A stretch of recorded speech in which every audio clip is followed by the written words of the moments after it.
Bonjour chers amis téléspectateurs, très heureux de vous retrouver pour une nouvelle édition de Terre de Mission, l'émission religieuse de TV Liberté. Et tout d'abord, excellente fête de la Pentecôte. Alors comme vous vous en doutez, l'émission est préenregistrée puisque on ne la fait pas depuis les routes de Chartres.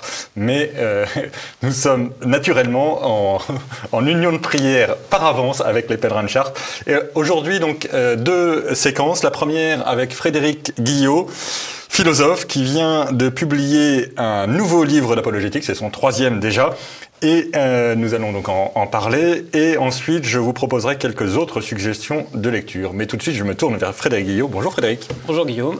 Merci beaucoup d'avoir accepté notre invitation. Vous venez de publier « Et si c'était vrai ?» avec un point d'interrogation et une loupe sur une figure du Christ, sous-titré « La foi chrétienne à la loupe ». Donc l'idée de base, c'est que vous pensez qu'on puisse montrer que la foi chrétienne est vraie. Oui, tout à fait. Aussi curieux que ça puisse paraître à notre époque relativiste, c'était exactement la thèse. Moi, étant jeune, je me disais le christianisme, c'est surtout une morale. Mais alors à ce moment-là, je me dis, une fois qu'on a compris cette morale et qu'on l'applique, on n'a plus besoin de la structure dogmatique. De la structure, de l'échafaudage, tout ça. Après, je me suis dit, c'est un mythe compliqué mais profond. Vous voyez, que les philosophes peuvent creuser, farfouiller pour en tirer des grandes vérités. Et puis un jour, je me suis dit, mais au fond, si c'était plus simple, et si c'était tout simplement un événement historique, le christianisme, à savoir l'incarnation de Dieu, et si c'était arrivé. Et finalement, ça m'a paru la meilleure piste à suivre. Et il se trouve par ailleurs, je m'en suis rendu compte ensuite, que c'est la doctrine officielle. En fait, c'est vrai. C'est vrai, bêtement vrai. C'est-à-dire que Jésus-Christ a existé, il a affirmé être Dieu, et on a toutes les raisons de croire, même rationnellement, que c'est le cas. Voilà. Alors, on va peut-être prendre tout ça point par point. Donc, Jésus-Christ a vraiment existé. Enfin, qu'est-ce qui vous laisse supposer... vous savez tout ce qu'on dit, mais tout ça, c'est un peu mythologique. Il a vraiment existé ?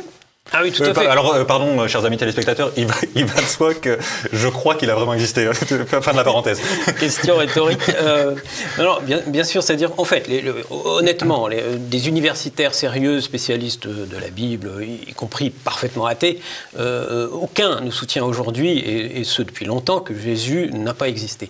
Mais c'est une thèse qui traîne, si vous voulez, sur Internet, dans les bas-fonds du web, ou parfois qui fait des apparitions à la télé, sous la forme de philosophes de plateau, qui continuent de prétendre que... Or, c'est complètement absurde. C'est-à-dire que je pense que c'est du niveau d'une grosse thèse négationniste, si vous voulez. C'est impossible. Nous avons des témoignages chrétiens, évidemment, mais nous avons des témoignages juifs, nous avons des témoignages païens. Oui, et puis, moi, en fait, ce qui me frappe le plus dans cette histoire, c'est que on a une contemporanéité de l'écriture de la version chrétienne des choses, et donc des personnes qui trouvent que cette version est folle, sacrilège, blasphématoire, tout ce que vous voulez, n'ont jamais songé à l'attaquer sous l'angle de tout ça est une farce. On a attendu le XVIIIe siècle pour que quelques originaux ironiques français se disent, tiens, si on poussait le bouchon carrément plus loin en disant qu'il n'a en fait jamais existé. Mais en fait, c'est une blague. Insoutenable rationnellement. Et c'est là qu'elle est née. Et effectivement, l'hypothèse n'a jamais été soulevée pendant le millénaire qui précède. C'est ça. Donc, alors, Jésus-Christ a vraiment existé. On peut dire aussi que Jésus-Christ a vraiment été crucifié. Jusque-là, il y a des traces historiques. Enfin, tout ça est assez documenté. Oui, c'est un des faits historiques les plus sûrs. Alors maintenant, il y a le fait historique le plus intéressant après la crucifixion, c'est la résurrection, on est d'accord ? Exactement. Voilà, tout à fait. Et donc, qu'est-ce qui nous fait croire que la résurrection est rationnellement tenable ? Eh bien, ce qui nous fait croire que la résurrection est un événement historique, elle n'est pas seulement un événement historique, je m'empresse de le dire tout de suite. C'est-à-dire que c'est aussi un événement métaphysique, théologique, qui transcende, et surnaturel, qui transcende l'espace et le temps, tout ce qu'on veut, mais qui a eu une manifestation spatio-temporelle constatée par les apôtres. Et ce qui nous fait croire que ça a bien eu lieu, c'est une enquête rationnelle assez simple, qui consiste à relever une suite de faits, un ensemble de faits. Alors ça, ce sont des faits historiques, à savoir que Jésus-Christ est mort, le tombeau a été retrouvé vide, on a toute raison historique de penser que c'est vrai, on pourrait y revenir. Ensuite, les apôtres ont eu des expériences psychologiques, on pourrait les traiter comme ça d'un point de vue historique, d'apparitions multiples, diversement attestées, La chose a été rapportée par des femmes, ça aussi ça a beaucoup d'intérêt.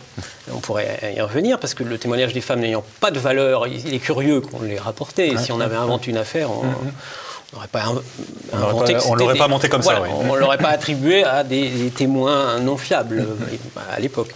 Et puis, il y a le fait que les apôtres sont passés de la dépression au zèle apostolique au risque de la vie. Bien sûr. Bien sûr.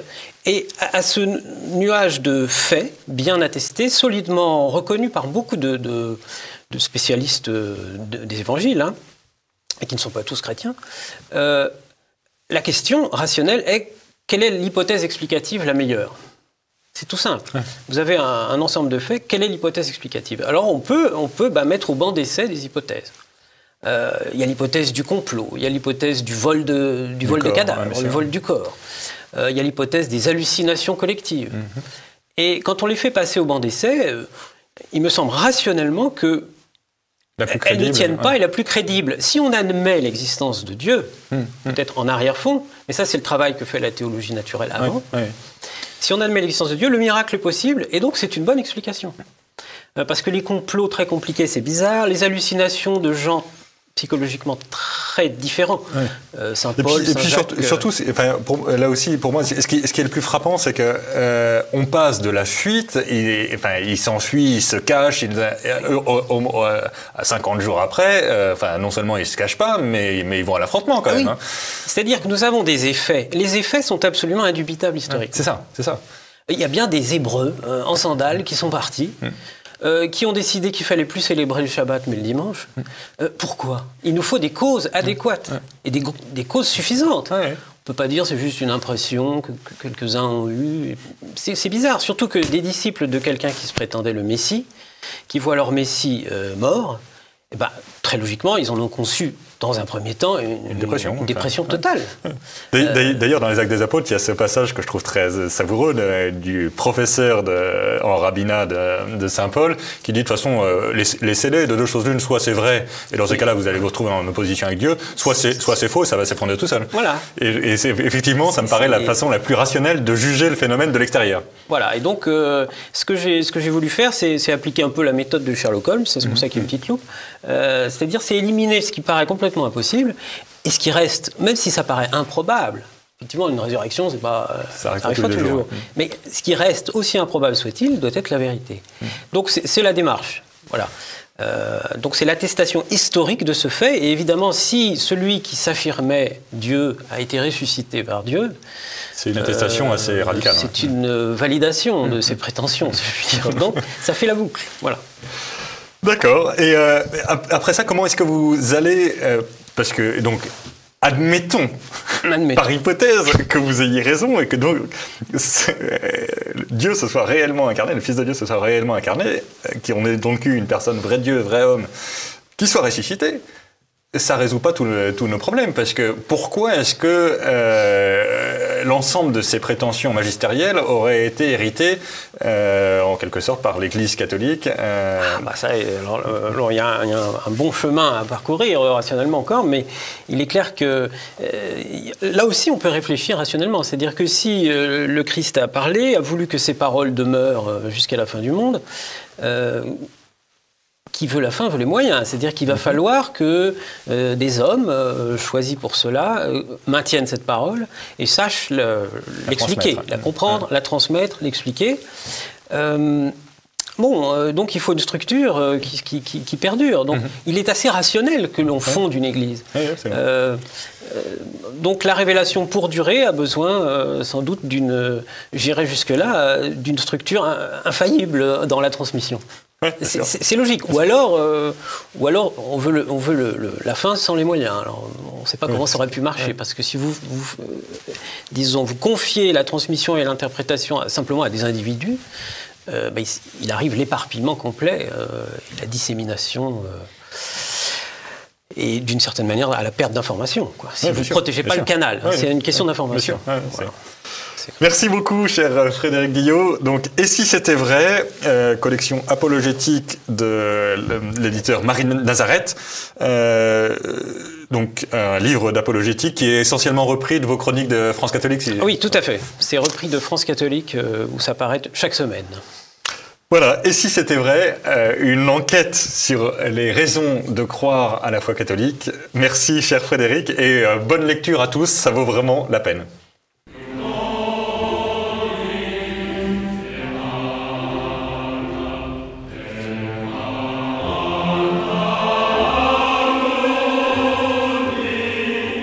Retour sur le plateau de Terre de Mission, et je vous propose donc de nouveau quelques pistes de lecture pour les prochaines semaines.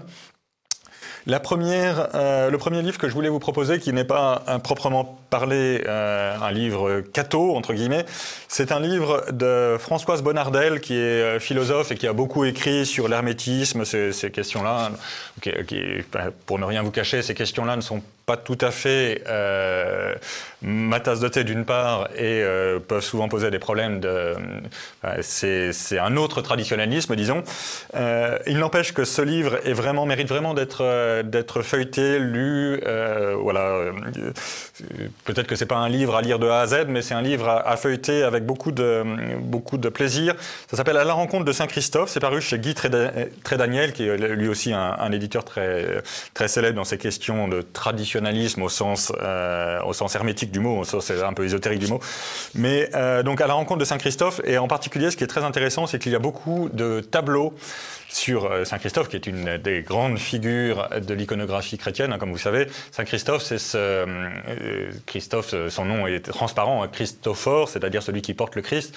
Saint Christophe est un passeur, et un jour, il a un petit enfant qui lui demande de le faire passer, et le petit enfant devient très lourd, et Saint Christophe, qui est un grand costaud, est éberlué d'avoir un enfant aussi lourd. Évidemment, l'enfant étant l'enfant Jésus, qui porte le poids du monde sur ses épaules. Ça pèse un peu sur les épaules de Saint Christophe aussi. Voilà, mais ce que je vous propose, vous pouvez éventuellement passer. Les commentaires, moi, m'ont intéressé, mais je comprendrais très bien que des cathos orthodoxes soient parfois mal à l'aise avec tel ou tel. Mais c'est pas le sujet. Le sujet, c'est que c'est vraiment un très bel album, avec une belle iconographie, et encore une fois, des commentaires en général intéressants. Françoise Bonnardel, donc À la rencontre de Saint Christophe, c'est paru chez Guy Trédaniel.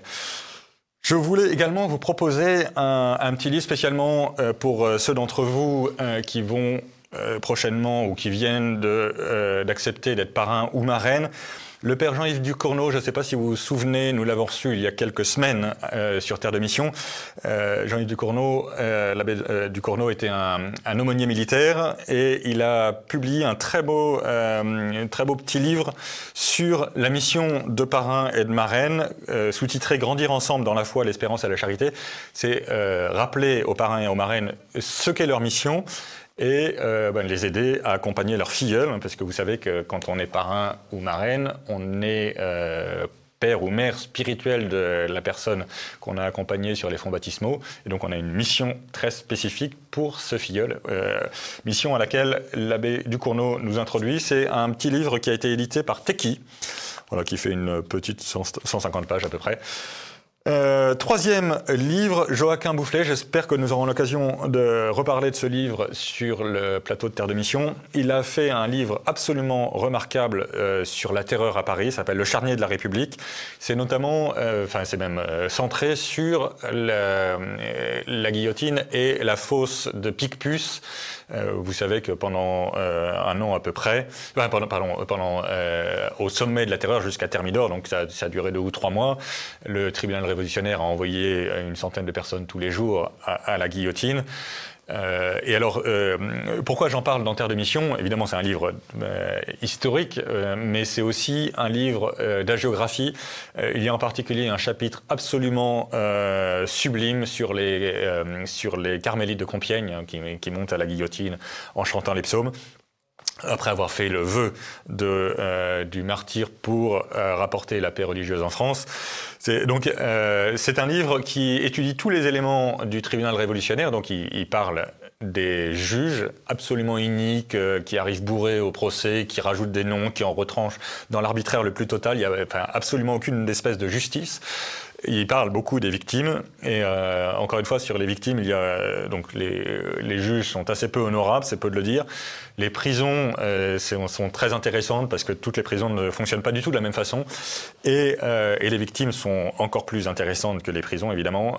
Donc ça s'appelle Le charnier de la République et c'est sous-titré La Grande Terreur à Paris de juin à juillet 1794, juste avant la chute de Robespierre.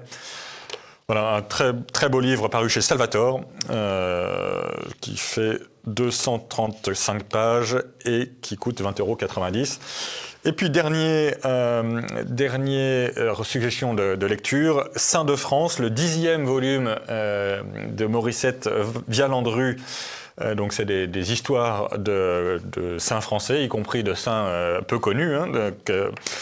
Vous avez Sainte Aude, Saint Judicaël, Sainte Louise de Marillac, donc il y en a qui sont très connus, d'autres beaucoup moins. Et donc elle a fait beaucoup de volumes, on en est déjà au 10e, de très courts récits de la vie de certains saints de France. C'est paru aux éditions Saint-Jude, ça fait un peu plus de 100 pages. Voilà, Saints de France, tome 10, Morissette Vialandru aux éditions Saint-Jude. Ainsi s'achève notre émission. Très bonne fête de la Pentecôte. Je pense que je verrai un certain nombre de vous sur les routes de Chartres.